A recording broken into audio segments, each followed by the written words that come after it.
গেছে এত পরিমাণে বৃষ্টি হওয়ার কারণে আজকে প্রতিদিনটা কলকাতায় মাল দিতে গিয়ে তোমার রেনকোট পরে কাটাতে হলো। হ্যাঁ গাইস, চলো তোমাদের সবকিছু শুরু থেকে বলি, তাহলে তোমরা সবই বুঝতে পারবে। হ্যাঁ গাইস, ব্যাপারটা হলো আজকে আমি সকাল সকাল ঘুম থেকে উঠে বেরিয়ে পড়লাম সোজা কলকাতায় মালগুলো পৌঁছে দিতে। আর তাছাড়া সব থেকে বড় কথা হলো যে এই কদিন আমার তো প্রচুর পরিমাণে শরীর খারাপ, সেই জন্য তোমাদের মাঝখানে প্রত্যেকদিন ভিডিও আপলোড দিতে পারছি না। আর ভিডিও করতে তো ভাই টোটালি ভালো লাগে না। আমার ভয়েস শুনে তো তোমরা অবশ্যই বুঝতে পারছো যে আমার শরীরের কন্ডিশনটা কেমন। ভাবছিলাম তোমাদের মাঝখানে আমি এক সপ্তাহ ভিডিও আপলোড দেবো না, কিন্তু আমার চ্যানেলটা ডাউন হয়ে যাওয়ার কারণে আজকে আমার হাজার কষ্ট হওয়ার পরেও আমি ভিডিওটা করতে বাধ্য হলাম। হ্যাঁ গাইস, এইসব কথা বাদ দিয়ে মেন টপিকে ফিরে যাওয়া যাক। হ্যাঁ, সকাল সকাল তো বেরিয়ে পড়লাম কলকাতায় মালগুলো পৌঁছে দিতে, কিন্তু এদিকে তো আকাশ তো আজকে প্রচুর পরিমাণে মেঘ করে আছে, যখন তখন বৃষ্টি এলো বলে তার জন্য আমি তাড়াহুড়ো করে যেতে লাগলাম। আর কিছুক্ষণের মধ্যে ফাইনালি চলে এলাম বিষ্ণুপুরি। আর বিষ্ণুপুরি এসে একটা পার্টির দোকানে কিছু মাল নামিয়ে সোজা চলে এলাম সকালবেলা নাস্তাটা কমপ্লিট করার জন্য। আর এখান থেকে সকালবেলা চাটা খেয়ে আমি আবারও রওনা দিলাম দোকানে দোকানে মালগুলো পৌঁছে দিতে। আর কিছু দূর আসতে প্রচন্ড পরিমাণে বৃষ্টি আসার কারণে আমার তো এই কালো রেনকোটটা পরে নিতে হলো।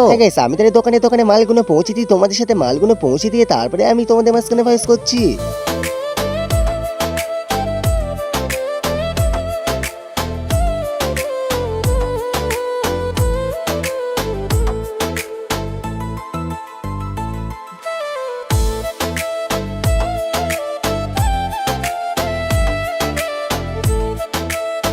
সো গাইস, আমার তো ফাইনালি সমস্ত কাজ কমপ্লিট। আর আজকের এই ব্লগ আমি এখানেই শেষ করছি। দেখা হচ্ছে next video. Tata bye bye, ভালো থেকো সবাই।